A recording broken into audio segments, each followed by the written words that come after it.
Lai žēlastība jums un miers no Dieva mūsu Tēva un no mūsu Kunga un Pestītāja Jēzus Kristus. Āmen. Šajā dienā mēs pārdomāsim Dieva vārdus no Lūkas evaņģēlija 9. nodaļas. Pēc kādām 8 dienām, kad Jēzus bija šos vārdus sacījis, viņš ņēma sev līdzi Pēteri un Jāni un Jēkabu un uzkāpa kalnā Dieva lūgt. Un viņam lūdzot, viņa vaigs mainījās un viņa drēbes tapa mirdzoši baltas. Un redzi, 2 vīri ar viņu sarunājās. Tie bija Mūzes un Elija. Tie parādījušies godībā, runāja par viņa aiziešanu, kam bija jānotiek Jeruzalemē. Pēteris un viņa biedri bija miega pārņemti, bet pamodušies tie ieraudzīja viņa godību un abus vīrus pie viņa stāvam. Kad tie jau grasījās aiziet no viņa, Pēteris nesaprastams, ko viņš runā, teica Jēzum: Mācītāji, te mums ir labi, taisīsim 3 teltis, vienu tev, vienu Mūzum un vienu Elijam. Kamēr Pēteris to teica, uznāca padebesis un viņus apēnoja, un mācekļus pārņēma izbailes, kad tos apņēma mākonis. Un no padebeša atskanēja balss: Šis ir mans izredzētais dēls, klausiet viņu. Kad šī balss atskanēja, Jēzus jau bija palicis viens, un viņi klusēja, un tanīs dienās nevienam neko nestāstīja paredzēto. Āmen. Nāc, Kungs Dievs, uzlūko mūs katru šajā brīdī. Tu zini, ko mums katram vajag. Runā Tu pats uz mūsu sirdīm, lai Tu pats mūs svētītu Tavu vārdu patiesībā, jo Tavs vārds ir un paliek mūžīga patiesība un dzīvība. Āmen.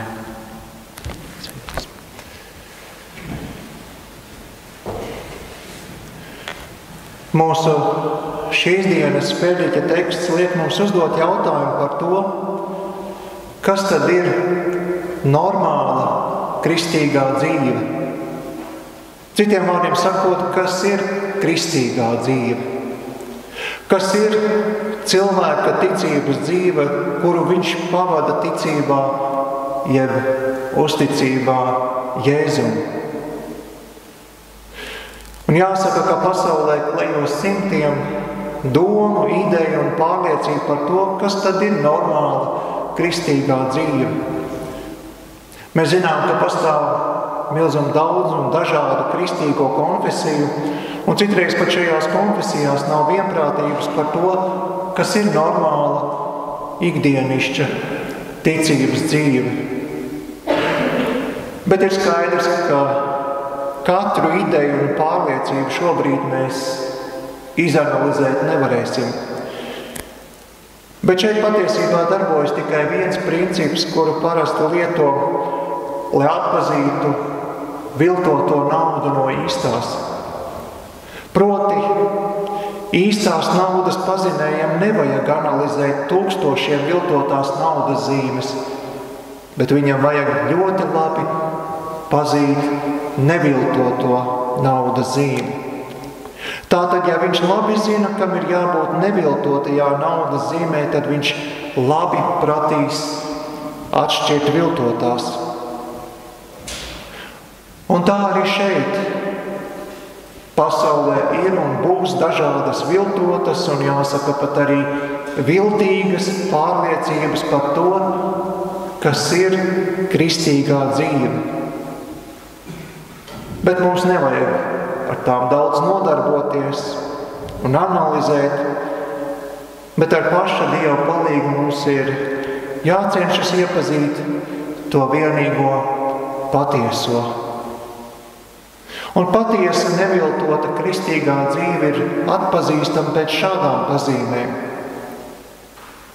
Proti, tikai Jēzus, tikai uzmanība uz viņu.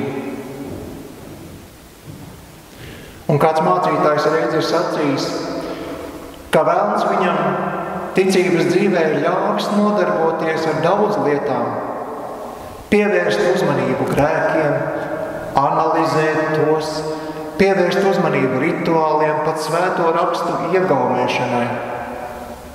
To visu Dieva ienaidnieks ir ļāvis un devis lielu mieru, bet viņš nekad nav ļāvis notikt vienai lietai, lai uzmanība paliek tikai uz Jēzu.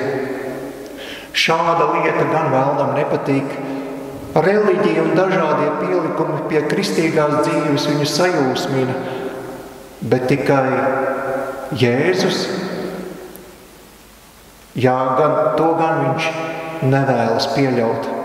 Viņam patīk reliģiskas diskusijas un prātošanas, domu dziļumi un gudrību augstumi, bet tikai Jēzu mūsos un caur mums viņš nespēja paciest.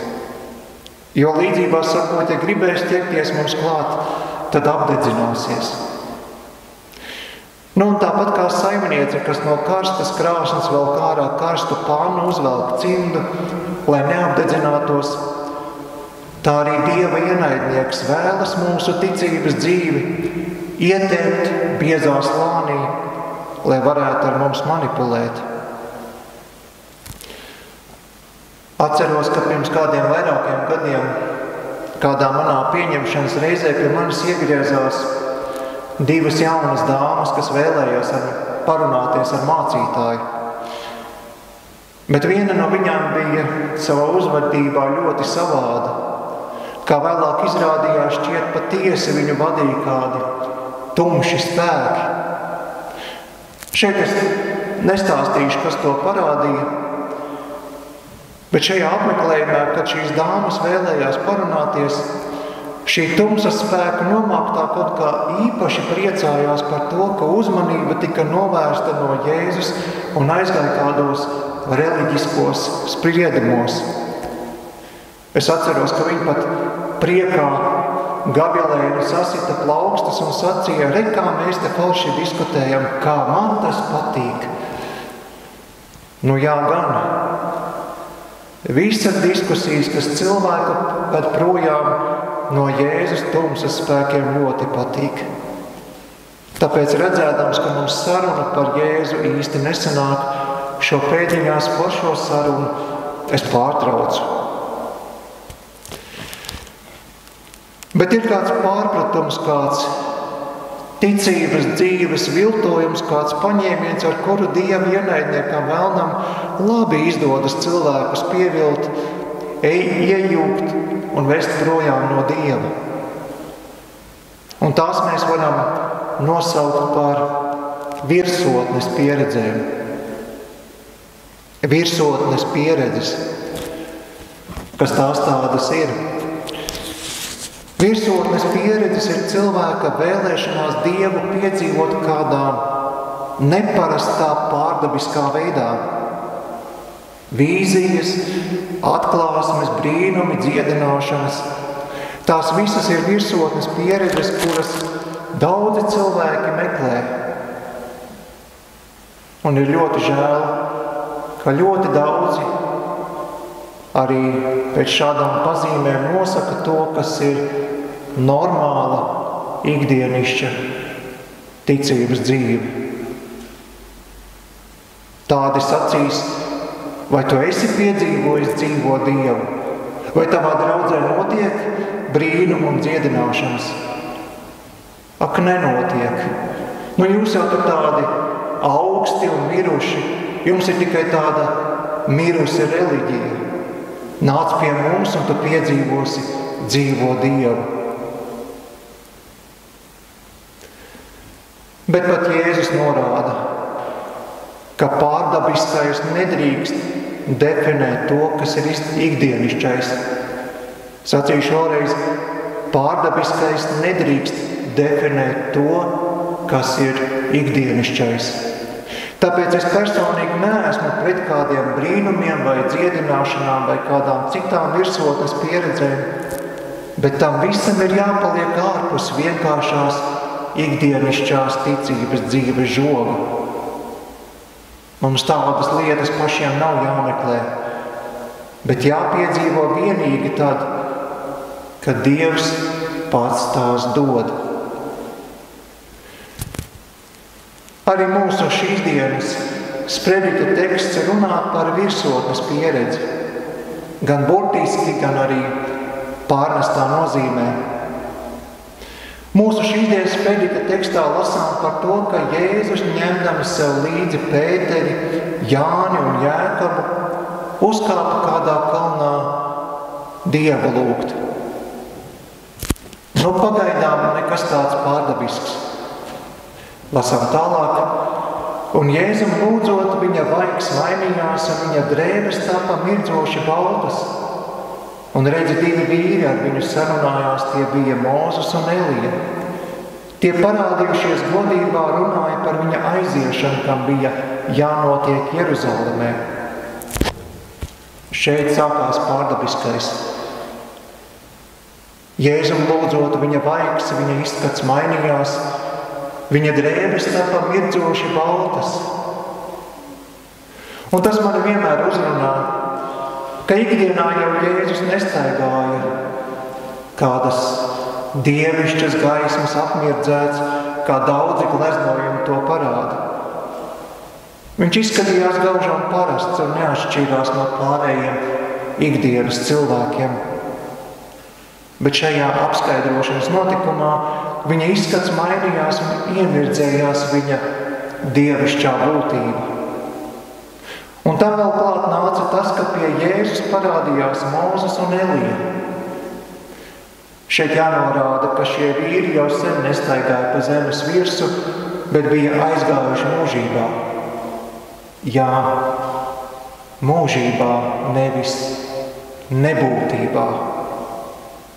Un no Dieva personīgās klātbūtnes aicināti tie devās pie Jēzus, lai runātu par viņa aiziešanu, par viņa ciešanām un nāvi, kam bija jānotiek Jeruzalemē. Bet tad sākas notikuma otrā daļa.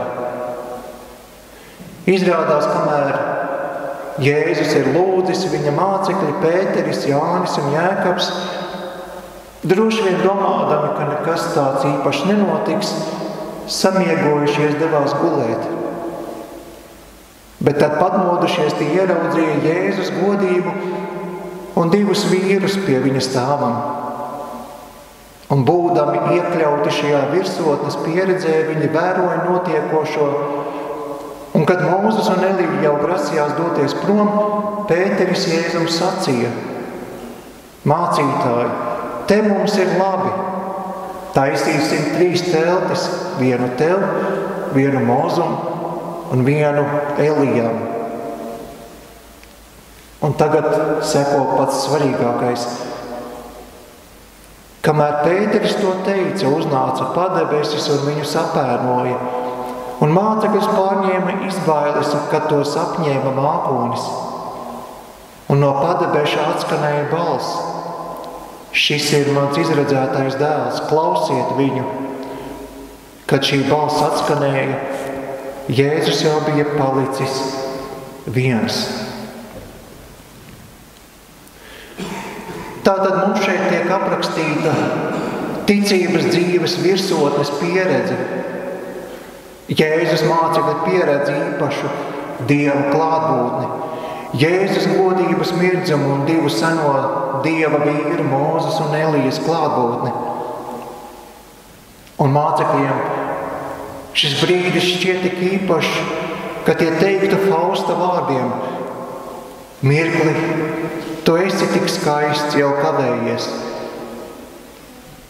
Tāpēc Pēteris Jēzum saka: Mācītāji, te mums ir labi, taisīsim 3 teltis. Pēteris un noteikti arī pārējie 2 mācekļi vēlējās šo godības mirkli noķert un paturēt. Bet Dievs Tēvs par to ir citādākās domās. Kad Pēteris runā par godības mirkļa šīs virsotnes pieredzes satveršanu, uznāca padebesis un viņus apēnoja, un no padebeša atskanēja balss: Šis ir mans izredzētais dēls, klausiet viņu. Kamēr mācekļi redzēja un piedzīvoja Dieva doto virsotnes pieredzi, viss bija kārtībā. Bet tad, kad tie paši vēlējās to paturēt, nekas vairs nebija kārtībā. Turpat Dievam Tēvam bija jāiejaucas, jo kaut kas bija aizgājis galīgi šķērsā. Un tas parādās Pētera uzrunā Jēzum. Viņš saka: mācītāji, te mums ir labi. Mēs šo virsotnes pieredzi paturēsim. Bet tā ir kļūda, jo Pēteris sacīja, ka te mums ir labi, nevis Jēzu, pie tevis mums ir labi. Viņi virsotnes pieredzi bija apmainījuši pret Jēzu, un tāpēc Dievs Tēvs saka: stop, šitā nebūs labi. Un mēs lasām, ka Dievs šiem visiem specefektiem liek virsū mākoni. Nekas vairs nav redzams. Dievs Tēvs apklāja virsotnes pieredzi ar biezu miglu un norādīdams atkal uz Jēzu saka: šis ir mans izredzētais dēls, klausiet viņu. Pēc šīs balss migla zūd, un mācekļu uzmanība ir atkal vērsta uz Jēzu. Viss aiziet pa normālas ticības dzīves pieredzes sliedēm. Lūk, šīs virsotnes pieredzes var būt daļa no mūsu ticības dzīves, bet tā nekad nebūs un nedrīkst būt mūsu visa ticības dzīve. Šīs dienas mācības stunda mums atklāja, ka Dievs to nepieļaus. Viņu apmierina tikai tas, ka mūsu uzmanība ir likta tikai uz viņa izredzēto dēlu. Tāpēc varbūt nav tik svarīgi tas, kur tu pašlaik savā dzīvē esi. Vai virsotnē, vai līdzenumā, vai varbūt dziļā ielajā, vai bedrē. Tas viss nav svarīgi. Svarīgākais ir, ka turam savu uzmanību uz Jēzu. Jā, un es ļoti vēlos uzsvērt, ka dzīvais Dievs nav atrodams tikai virsotnes pieredzēs un kādos pārdabiskos notikumos, bet Dievs ir atrodams arī dziļās ielajās un bedrēs. Un tur viņš nav kaut kā mazāk Dievs, viņš nav tur kaut kā mazāk piedzīvojams un iepazīstams. To ļoti labi bija sapratis daudzo psalmu autors Dāvids, kurš 23. psalmā saka: jebšu es arī staigātu nāves ēnas ielajā, taču ļaunuma nebīstos, jo tu, Dievs, esi pie manis. Ielikt Dievu tikai virsotnes pieredzēs nozīmē sevi apdalīt. Un ja neapdalīt, tad piemānīt gan. Jo citreiz jau cilvēkiem mēs sakām, ka nevajag viņu ielikt tikai virsotnes pieredzēs, bet cilvēkiem neklausa. Tad notiek tā, ka šīs virsotnes pieredzes viņiem ir, bet Dieva sen tur vairs nav. Bet kur ir Dievs? Tā mūsu dzīvē nav kāda īpaša vieta. Viņu netveram ne virsotnes pieredzēs, ne bēdu ielajās, ne ikdienas rutīnas līdzenumos, bet tikai tur, kur mūsu uzmanība paliek vērsta uz Jēzu, kur viņu klausām, viņu pazīstam un viņam cieši pieķeramies, jo nav nekā tāda, ko nespētu dziedināt un pārvarēt viņa tuvums. Āmen.